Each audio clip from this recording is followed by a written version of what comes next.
Welcome back. We're moving Brupeg out of the bay today, but not before Dame and Robin. They wanted to play with a bit more sand. The guys with Dame had a go at the motor.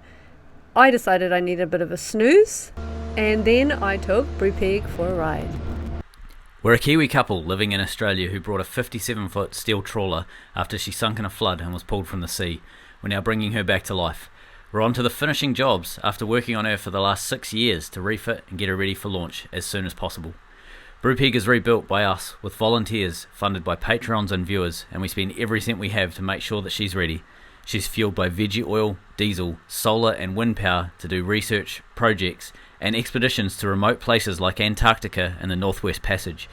She'll be crewed by supporters from around the world. Welcome aboard.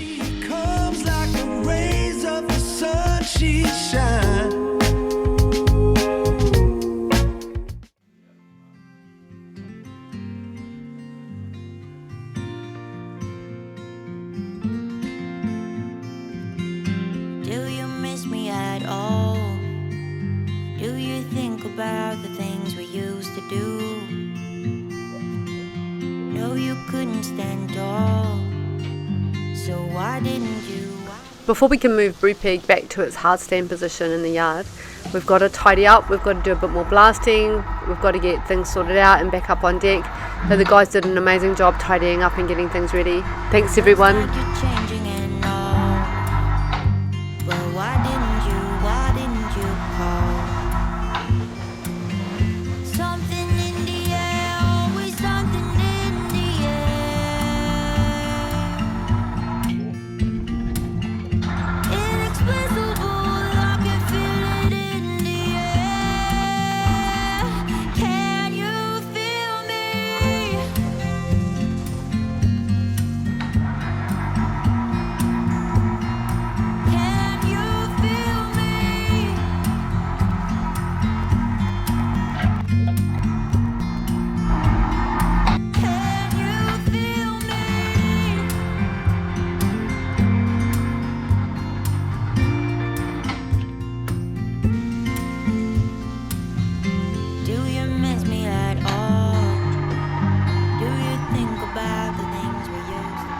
It's going to give the winch a break. I'll take it up in stages. So this is not the anchor winch, this is a little winch. It should lift 250 kg, the anchor is 112 kg, but in the end it took 1 winch and 3 men to lift this thing. It's a little cheap winch and we pushed it to its max. Luckily it didn't burn out.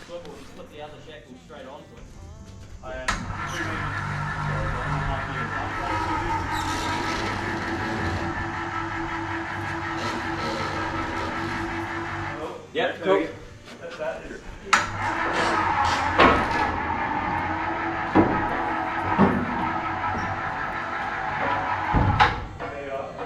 Okay, 3, 2, 1. 3, 2, 1. Oh, that's it. Okay. So it's can you now ease the winch out? Press up.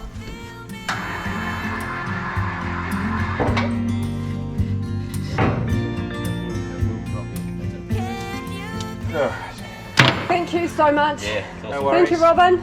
No worries. Can I give you a microphone?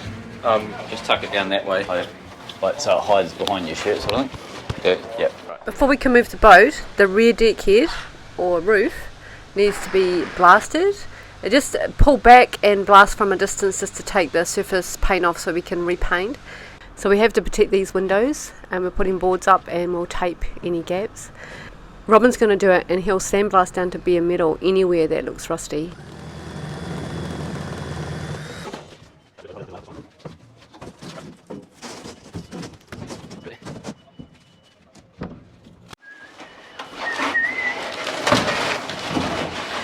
It would be really handy if we had a big metal thing right in the middle of our workspace. Yeah, there's something to sort of like remind us. Yeah. So it was 220 before. Okay. That was 220, so we make it like 222 or something. It'll be in the ballpark. Looks like you're changing and all. Well, why didn't you? 222, there we go. Hello? Hey, have you got a camera? I do. Oh, really? 1, 2, 2. 1, 2. So I've got a V-neck now. 2, 22, 22, 22. Yes. Looks like you're going into town. You just grab the. I'll just do the line. Sorry. I don't know. Probably need to go in early. What's happening with Adrian? Oh, he's going to show me what I need, and then we're going to go and buy it. Is he just waiting for you? Or? I think so, actually. Maybe just talk about it. I think he's out on the phone doing work, but yeah, good, yeah.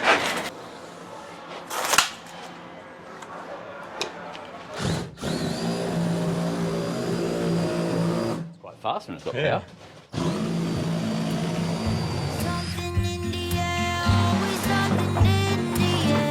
We're going to have to notch it for the beam.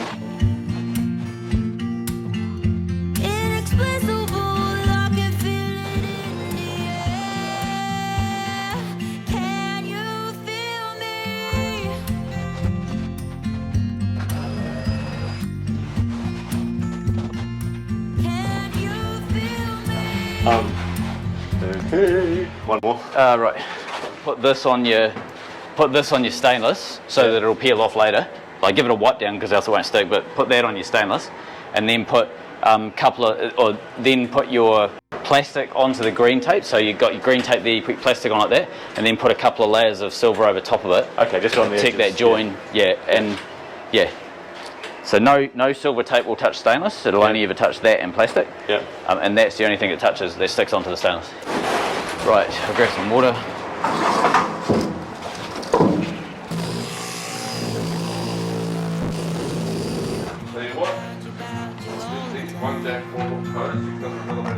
Looks like you're changing and all.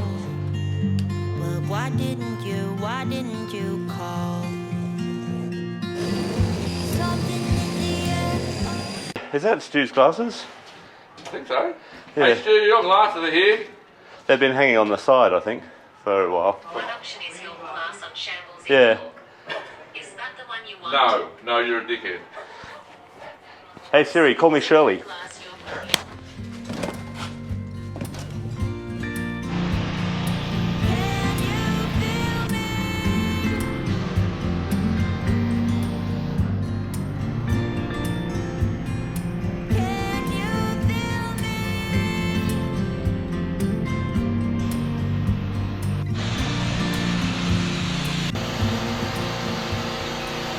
Amazing. So how far did you get through on the front one? Almost finished the front one. Oh god, that's annoying, isn't it? Yeah.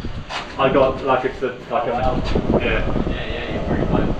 I'm happy to take over and finish off if you want. Like give you a break. You've been doing shitloads. Go break, man. You've done a mammoth effort. I feel like I've been in the moment. I now know what it. I think towards the end my arms are just getting tired. Like, yeah, right. Those are really hard things to do because you've got no room to manoeuvre. And you have to hold your hand up like this. Yeah. To sort of like to kind of keep it. Aim it. Yeah. It's no, it's heavy and it's a lot of work and there's always a little bit of a worry with the sand. Yeah, so make sure you don't chop your leg off or something. Yeah, exactly. So, but it's amazing. You've done absolutely awesome. Absolutely awesome. Well, it was a pleasure. Sit rep. It's the morning before we move the boat. So Adrian down the bottom there, he's basically packing up a whole bunch of stuff like scaffolds and planks and things like that. Got to get them all out the back end of the boat so the forkies can go and pick them up and get rid of them. Robin is down the bottom there, cleaning up the last of sort of sand, putting it in big piles so that when we take the boat out of here we can then get in with shovels. We'll get the skip moved into the middle of the bay and we'll get the shovels and start digging all of that out. However, this morning I've got about 3/4 of a tank in Minion. It's the only dry sand that we've been able to rescue because we had a little bit of a spill with the rain. There was a bucketload of rain that came out, and along the side of the boat here we've boarded it all up to protect everything. I've got to blast around the rim here, and I've got to do that on both sides, blast around the rim on both sides, and I've also got to try and blast any of this stuff up here that we can.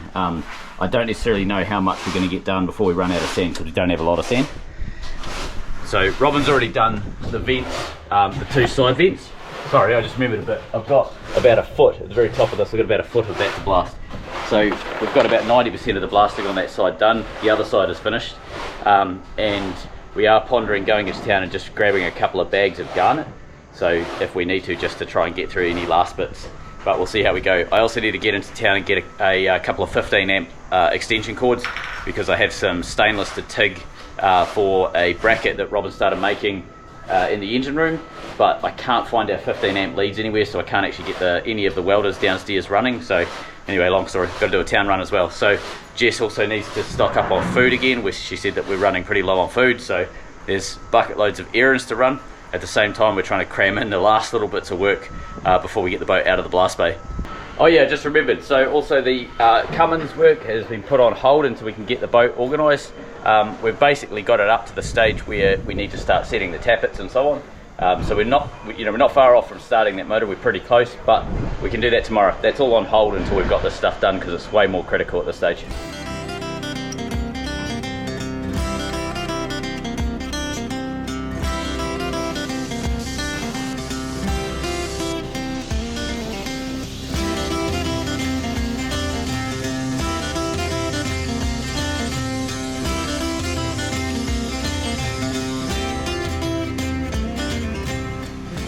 Because our sand got wet, we can't use it, but we managed to do a deal with the local sandblaster, Tony. He had a tray of blasting garnet that he had to dump out of a hopper, so it's sort of a hassle for him. He has to manually scoop it back into his bags, or we can buy it and end up with enough garnet to be able to blast the boat. And the beauty with using this garnet is it's harder than the stuff we're using, so therefore you need less of it to do the same job, so win-win. Fucking get the sand off yourself, you'd have more sand in your pocket. Yeah, so for those of you that can't understand Australian, I think what Adrian was trying to say was we did a good deal overall.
We realised this was the last time we could blast this transducer housing, so we decided to do it now, right at the last minute.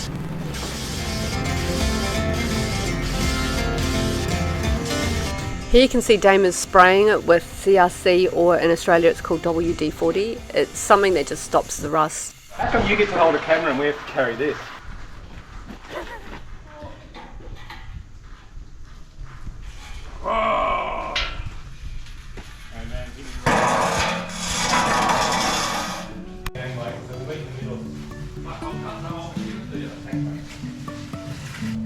Life is a winding road, no telling where it goes.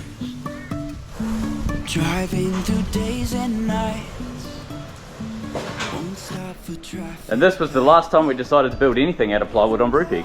I really wanna know, if I will ever figure out where the road goes. Even if I'm falling down, I will keep on searching for my highs. The male boat worker can sometimes be found resting in the shaded areas during the middle of the Australian summer. So it's the morning of the move. We've got a bunch of people involved in this. A couple of lads from the marina. We've got a stack of cameras over there in the distance. That's Robin, he's got drones. Adrian, radio control car, Remedio. Adrian's organised most of the stuff out in front of the boat, out in this area out here. He sort of cleared it all away. The guys with the forklift have just gone and moved all the heavy stuff. We palletised everything. Next challenge we've got is moving that skip. We don't necessarily know if we're going to have enough lifting capacity on the forklift. We've never lifted it full of sand before with a forklift. 2.5 ton lift capacity. We'll see how heavy the sand actually is. I think it's probably okay, but I don't know, we'll see. The front end, we've palletised everything up here, well the guys have, not me, and we've got a few random tools and stuff that need to be moved. Compressor's out of juice, the rings have gone in the compressor, ran out 2/3 of the way through the blasting. The IBC down the back, that's the one that actually got wet. We ended up losing some of our sand. So at the end, you can sort of see we had, I don't know, 100 litres, 200 litres of sand that we couldn't use. But we pretty much got everything done, and I did buy some garnet off Tony, the blaster in the yard here. I bought some garnet off him that got us through. It was good, nice garnet, it's really nice to use. The arms blasted and rust killed. Robin blasted those, I rust killed those a day later or something. They were ready to go, but that's 120 kgs with those two, so we'll get a forky to pick those up once the boat's out. Other than that, I think we're ready to go. Crashing down, but we get up and start from the ground. I really wanna know if I'll ever figure out where the road goes. Even if I'm falling down, I will keep on searching. Sounds like it might be showtime. Here we go.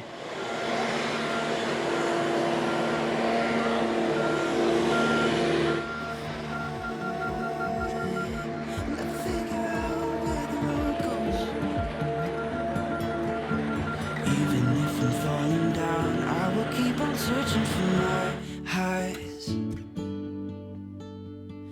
You can say I lost my mind, I will keep on holding my head high. Even if the sky is falling down, even if the sky is falling down, yeah. The sky is falling down.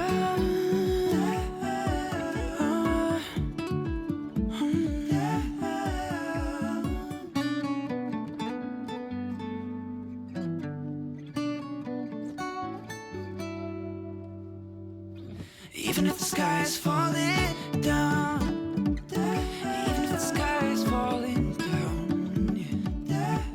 The sky is falling down.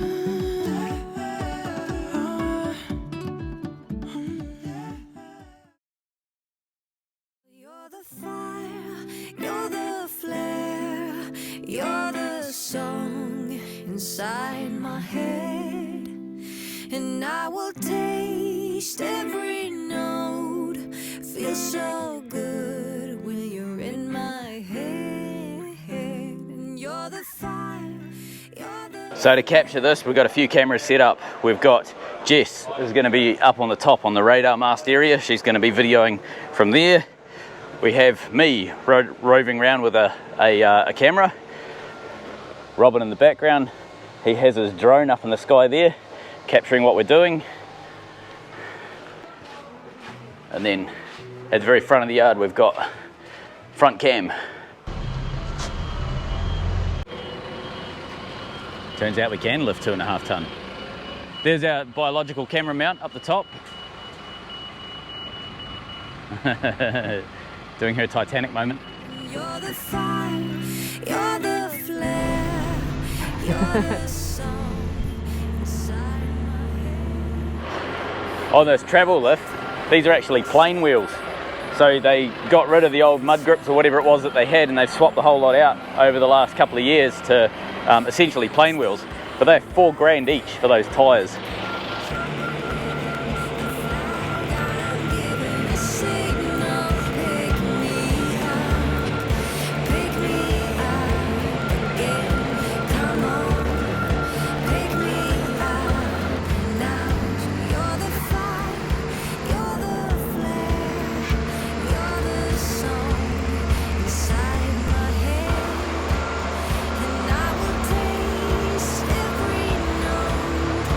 Feel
quite the cushy job, really. I will taste every feels so good when you're in my head.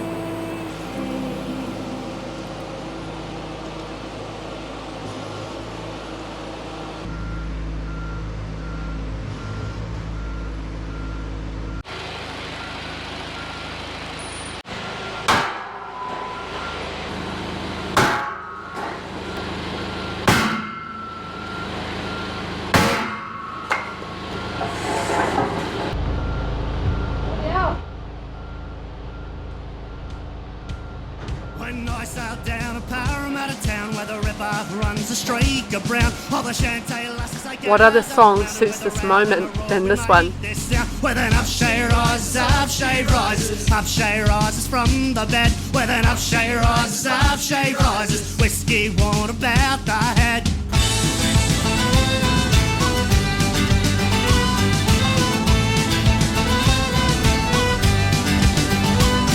Took a highborn lady for a whirl across the floor, her hair unfurled. You had caught the wink beneath the girl when we awoke in the kitchen with the servant girl. With an upshade rises, upshade rises from the bed. With an upshade rises, whiskey warm about the head.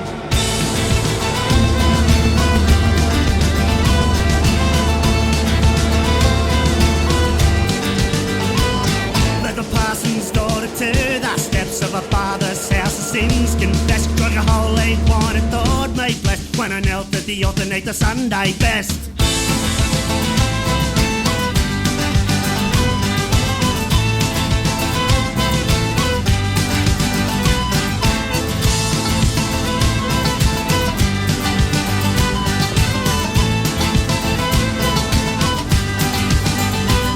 With an upshade rises from the bed. With an upshade rises, whiskey warm about the head.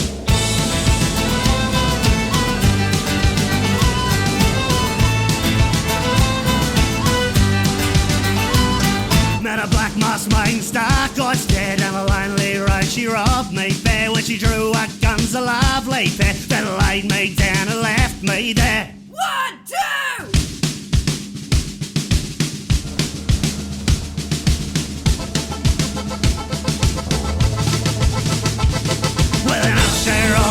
Upshade rises from the bed. With an upshade rises, whiskey warm about the head. With an upshade rises from the bed. With an upshade rises, whiskey warm about the head.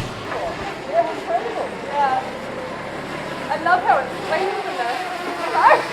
Does it feel really yeah.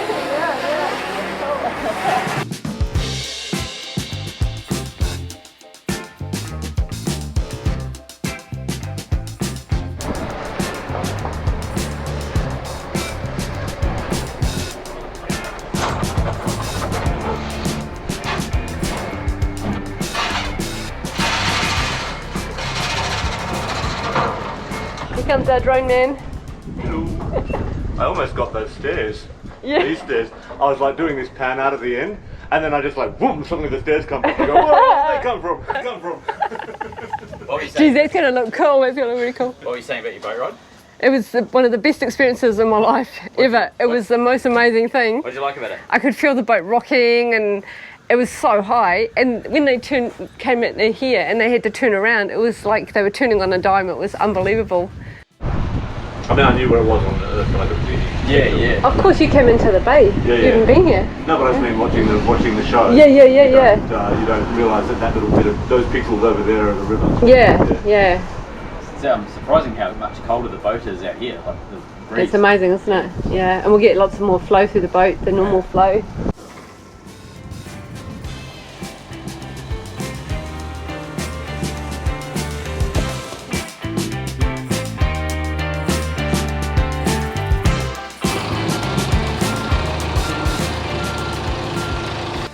How accurate do you reckon the weight is?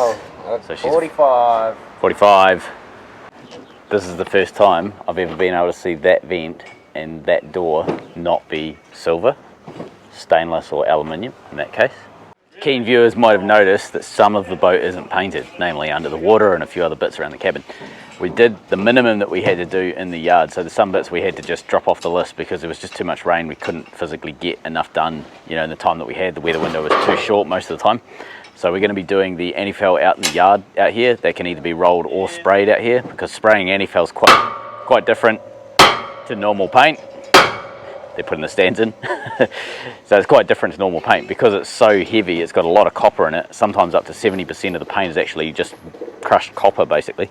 It's really, really heavy. So when you spray it, instead of this sort of spray atmospheric, you know, atomizing and going out into the atmosphere, it sort of sprays a bit like a garden hose and just drops to the ground. So if you don't get hull, you pretty much get ground, and it doesn't travel very far. So they still allow you to spray that in the yard here. Thanks everyone who helped with this move and with this job. The boat looks gorgeous, the paint's on. We'll do under the waterline next. Next episode was all about the engine. You can watch the birds when they fly across the world. Weights can't lift you up. You can find a way to drop them. When the new ones weigh you down, you'll be on top of them. Oh, don't mind the fall. If you're ever wondering how determined Jess is, here's Jess impersonating a flat deck ute with her wheelchair. Concern, 'cause it's how we learn. It has to hurt, it has to hurt. Every single turn, don't